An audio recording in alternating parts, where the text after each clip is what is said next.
up? I'm your host, Cynthia Dill. It's Friday, April 25th, 2025. I'm in my Cape Elizabeth studio. It's good to be back. And tonight we're going to talk about what it is to be female and really what a small world we live in. All politics are local, and maybe some of you caught the news that across the pond in England, the Supreme Court recently ruled that under England's Equality Act of 2010, female refers to women, biological women, and that transgendered people who have been through a sort of a rigorous process and get a certificate are also protected, just under a different category. So it was a big ruling because the Scottish High Court had ruled that transgendered people were included in the definition of female and women, and an organization, a grassroots organization called For Women Scotland, led by none other than J.K. Rowling, my shiro, really just were very persistent and kept up the fight to make the case that women, in fact, deserve a separate definition in the law because women are differentiated, uh, you know, by men on the basis of sex. And so it was a big international ruling that had ramifications, a lot of news stories. And so you may wonder, well, what does that have to do with Maine? Well, it has a lot to do with Maine. It has a lot to do with Cape Elizabeth. And that's why I'm doing this show. And the reason why it has to do with Cape Elizabeth is because our state senator, Senator Carney, proposed a law it was in 2021. And the law was to create gender parity, so-called, on corporate boards, public corporation board of directors. The idea was to sort of insist, regulate, mandate gender parity by requiring a certain number of females in ratio to the males on the board. But the interesting thing was that this particular law defined female as anyone who self-identifies as a woman, regardless of how they are designated at birth, so which means regardless of their biological sex. So this just sort of happened in Maine, and I don't think a lot of people knew because it wasn't in the bill summary. It was never discussed, but it was like a gigantic change in the law and the status of women in the law. Because if being a woman is subjective, if being female is subjective, then all programs, all single-sex bases, all women-only prisons, dorms, locker rooms, bathrooms, suddenly are, open to anyone who identifies as a woman. So it was a huge change in the law, and it really is almost identical to a certain extent with the law that was passed in England that caused that, big ruling recently. So here we have our senator in Cape Elizabeth who sponsored this law to create gender parity that included this definition of female that makes female in the law subjective. And it scares me, and it scares a lot of people because it really is a degradation of women's rights, and it's on the heels of several other laws in Maine that have really rolled back the rights of women. So I want to have a conversation about that. And I want to have a conversation in the context of understanding fully that there are a lot of people who are very sensitive to this trans issue because a lot of their family members have been impacted by this kind of what I call transmania. I mean, it's really, I think as a society, we sort of got like, it came fast and furious. It was like, all of a sudden, out of nowhere, after the Supreme Court ruled that same-sex marriage was legal, this issue comes around.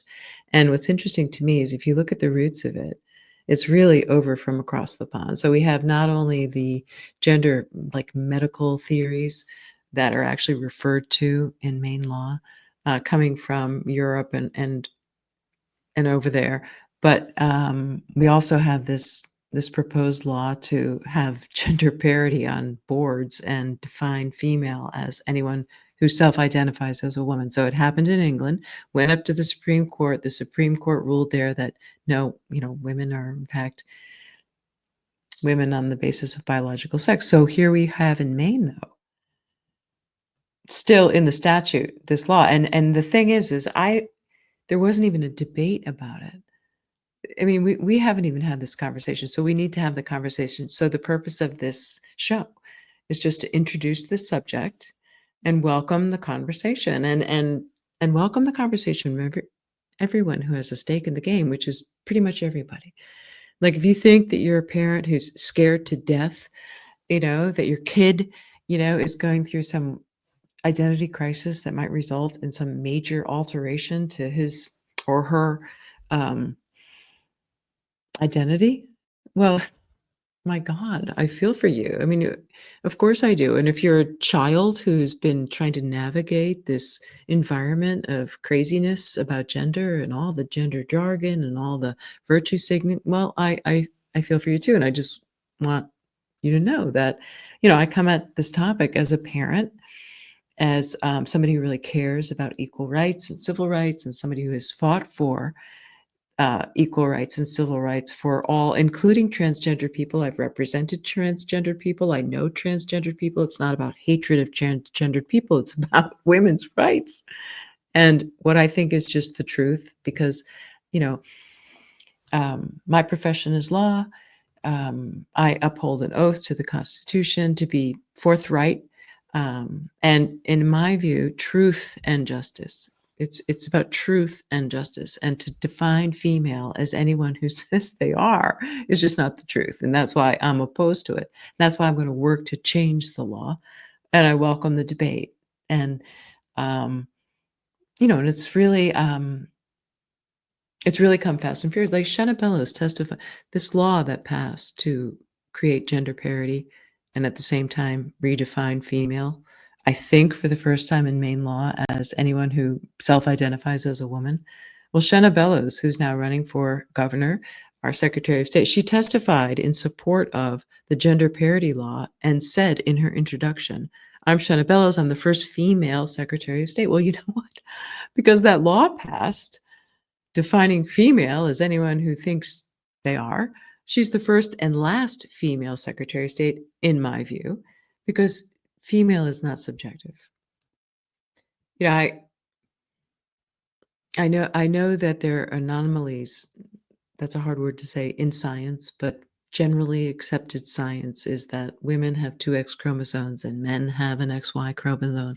And at fertilization, um, you know, it's determined whether the biological sex of this baby is a girl or a boy. And of course, there are instances where there's an exception, but no other place in science that I'm aware of does the exception make the rule. And so I think a lot of people, are feeling attacked for just wanting the truth, the rule to be that, yes, there are two biological sexes, because otherwise there's no discrimination on the basis of sex. And women are like subsumed. Women are the equivalent of men with a disorder. Women are the equivalent of men who have very strong feelings that they're women. And that's offensive to women. So, here we are in Cape Elizabeth having this debate. And I hope the students of Cape Elizabeth are made aware that there is a debate, because what really concerns me is I'm going to be okay regardless of how the law court or the federal court, this United States Supreme Court, comes down on this issue of whether or not female is in fact an adult human woman. I'm I'm going to be fine, and I'll accept the ruling of the court. But this is how you resolve issues, and this is how we have to show kids that there are two sides, there are two arguments, and to have the debate. And so let's welcome the debate without shaming people, without trying to silence people, without assuming that the motivations of people who are just standing up for like basic principles of biology and women's integrity, women's existence under the law. I mean, you know, I've been a feminist for a really long time, and now I'm at odds with other feminists, and I think the argument is one worth having. And I think it's really interesting how many men are so engaged in this issue. How many men really believe that they have a right um, to be women? I really don't blame anyone for wanting to be a woman because women are smarter. That's a joke. So let's welcome the debate. Let's encourage Senator Carney to be thoughtful. It doesn't seem like there was a lot of thought that went into this law that drastically, dramatically changes the landscape for women and girls' rights in Maine. We now it costs us like I don't know over $300 million because Maine can't accept that in fact women and girls are real. It We need to have this debate. It needs to be a civil debate, but there needs to be recognition by Democrats, okay, recognition by people on the left that there is a legitimate argument and that kids deserve to know what the argument is. And it's not hateful. It's not this is America. This is the kids need to know the truth. And I don't think kids should be labeled. Okay, my personal philosophy is that the left has screwed up the kids by introducing this identity politics and trying to label everybody, and that we should get away from that. We should just let kids be kids, encourage them to play the field, remind them that under this law that we have in this great country of ours, all people, regardless of their sexual orientation, have the right to get married. And so all they need to tell us is who they love. Who they love. They don't need to they don't need to disclose who who they want to have sex with or who they think their gender. All that doesn't have to be um, I don't know identified when kids are going through, like, childhood. I think we should just leave the kids alone. It's okay that they are going to have to be identified as either girls or boys. They'll get over it if you let them, parents. If you let them. If you tell them, "This is the system, this is the system. You pick one or the other." You accept probably how many like terms and conditions of how many products that you buy on a daily basis that sell your soul. You don't even review the details. You sign up for this app, you accept it. You want to buy this thing, you accept the terms and conditions. This is simple. Okay, you tell the kids, you're born with at birth you're given your biological designation. Later on in life you'll have opportunities to make changes. All along the way, you can express yourself to your heart's content. You can express your gender, like, until the cows come home.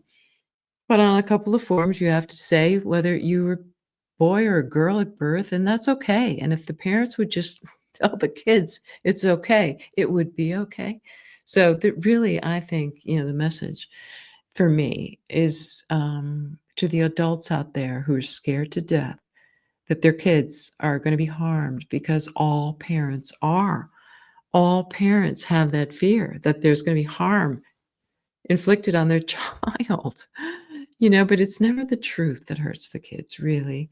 I mean, maybe sometimes, when they find out there's no Santa Claus, and that's, again, a joke. I'm not trying to make trivial light of a serious matter, but I do think that the kids are all right and they can accept the truth. And I think if the truth for them is just that they don't have to have a label, they'll be better. And I think the truth is that female is not anyone who self-identifies as a woman. And so I'm going to work to change the law, and I'm going to encourage our senator to change the law. And it doesn't make me bad or hateful or anti anything. It's just we have to exercise these rights. In America, we're one of the last bastions of democracy. You think Trump's bad? Well, look around the world.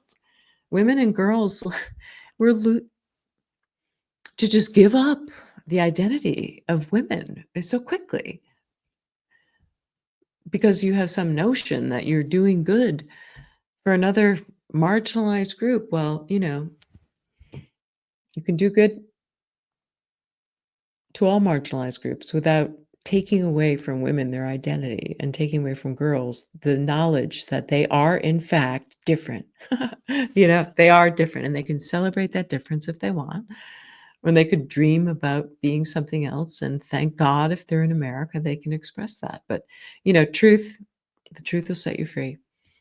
The truth will set you free. Truth and justice. So here in this studio, I'm gonna continue to work for truth and justice, and I hope you do too. And until next time, this is Cynthia Dill signing off. Take care.